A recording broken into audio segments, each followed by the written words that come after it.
Students, welcome to education point DD. Education point ডিডির একটি নতুন ভিডিওতে তোমাদের সবাইকে স্বাগত জানাই। আজ এই ভিডিওতে আমি উচ্চ মাধ্যমিক পরীক্ষার্থীদের জন্য দ্য পোয়েট্রি অফ আর্থ কবিতার একটা প্রশ্ন আলোচনা করব।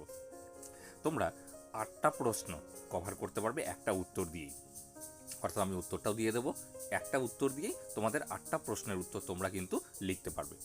তা আমি সর্বপ্রথমে তোমাদেরকে প্রশ্নটা বলে নিচ্ছি।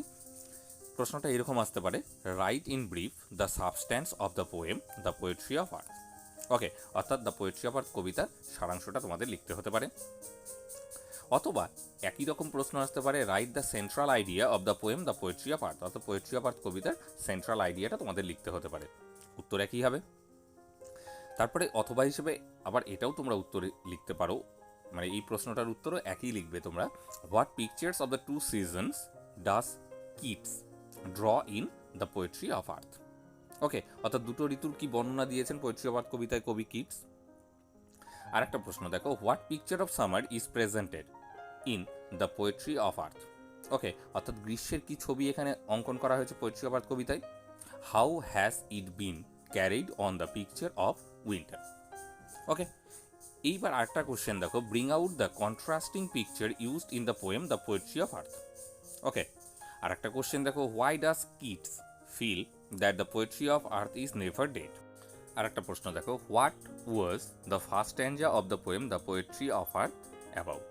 আর একটা কোশ্চেন দেখো, what was the second stanza of the poem the poetry of earth about. Okay, তোমরা কোন প্রশ্নের বেলায় কোন উত্তরটা লিখবে, মানে একটা উত্তরকেই তো তোমাদেরকে সবগুলো প্রশ্ন কভার করতে হবে, তো সেই জন্য আমি বলে দেবো যে কোন কোন প্যারাগ্রাফটা, অর্থাৎ যে উত্তরটা দেবো আমি সেই উত্তরটার কোন কোন প্যারাগ্রাফটা কোন কোন প্রশ্নের উত্তরে লিখবে। ঠিক আছে, তাহলে এবার চলো আমরা আলোচনা করে নিই উত্তরটা, অর্থাৎ উত্তরটা কি লিখবো। আমি প্রথমে সাবস্ট্যান্সটা লিখে দেবো, ঠিক আছে, সেটা নিয়ে আমরা প্রত্যেকটা প্রশ্নের উত্তরকে কভার করব কিন্তু। ওকে, তাহলে দেখো আমরা এইভাবে অ্যান্সারটা প্রথমে দেখাচ্ছি। দেখো, in the poem the poetry of earth John Keats has celebrate the music of earth. Okay, full stop. Here poetry means music. It is true that poetry of earth knows no death. Full stop. It exists in all season.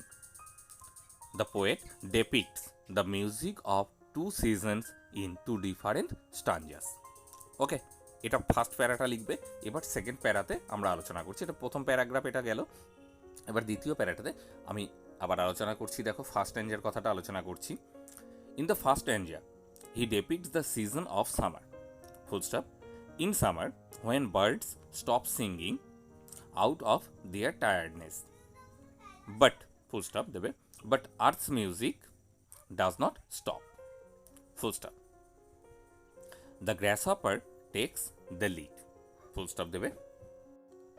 A teeny grasshopper takes up the tune and luxurities in the air while humming a low buzzing music. The second stanza represents the season of winter. Okay, full stop. The winter is long and frost is collecting as the evening has long settled. Full stop.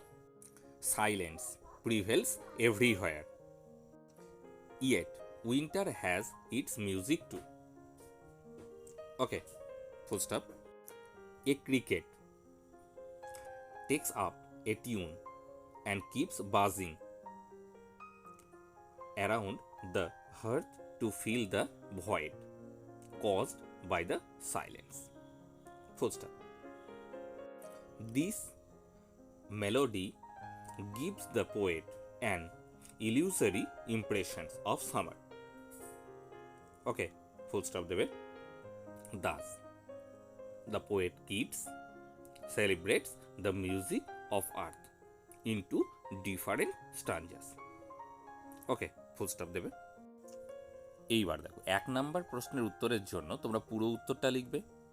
তারপরের যে প্রশ্নটা আছে, write the central idea of the poem, পরের যে প্রশ্নটা আছে, write the central idea of the poem the poetry of আর্থ, এটার জন্য তোমরা পুরো উত্তরটা লিখবে।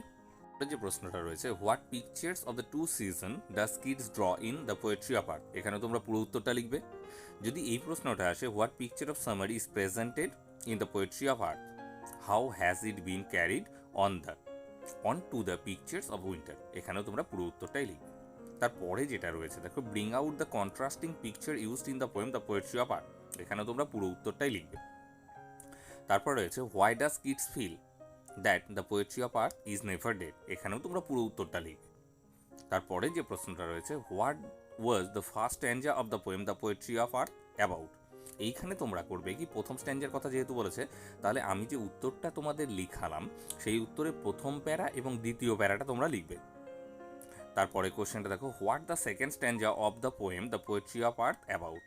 ওকে, what was the second stanza of the poem the poetry of earth about, অর্থাৎ দ্বিতীয় স্ট্যাঞ্জাটা পোয়েট্রি অফ আর্থ কবিতায় কী সম্পর্কে বলা হয়েছে এখানে তোমরা লিখবে। আমি যে উত্তরটা লিখেছি তার 1 নাম্বার আর 3 নাম্বার প্যারাটা লিখবে, অর্থাৎ 2 নাম্বার প্যারাটা তোমরা বাদ দেবে। ওকে, তাহলে তোমরা এই একটা উত্তর পড়ে 8টা প্রশ্নের উত্তর কভার করতে পারবে। ওকে, তাহলে তোমরা মনোযোগ সহকারে পড়ো। বেস্ট অফ লাক তোমাদের উচ্চ মাধ্যমিক পরীক্ষার জন্য। Thank you for watching the video. Have a good day. Tata.